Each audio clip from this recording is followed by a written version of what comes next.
Comment prier pour recevoir la délivrance? Assis-toi là, je t'explique. Hébreux chapitre 2, verset 14 au verset 15. La Bible dit, parce que les enfants sont dans la chair et le sang, il a aussi participé, Christ, afin que par sa mort, il anéantisse celui qui avait la puissance de la mort. Bon, en anglais, il dit, enfin qu'il détruise celui qui avait la puissance de la mort. Il avait, c'est-à-dire qu'il n'a plus cette puissance. À ce qui concerne c'est pour qui Christ est mort. Il n'y a plus cette puissance de la mort le concernant. Donc, il dit enfin qu'il anéantisse celui qui avait la puissance de la mort, c'est-à-dire le diable. Et le verset 15, il dit, et qu'il délivra tous ceux qui par la crainte de la mort étaient assujettis à la servitude du diable.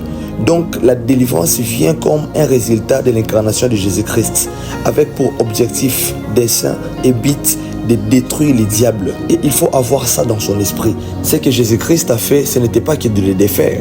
Ce que Christ a fait au diable, il l'a détruit. Il l'a pas seulement vaincu. La Bible dit en français, il l'a anéanti. L'œuvre de Christ à la croix, c'était de détruire Satan. Donc Colossiens chapitre 2, versets 13 à 14.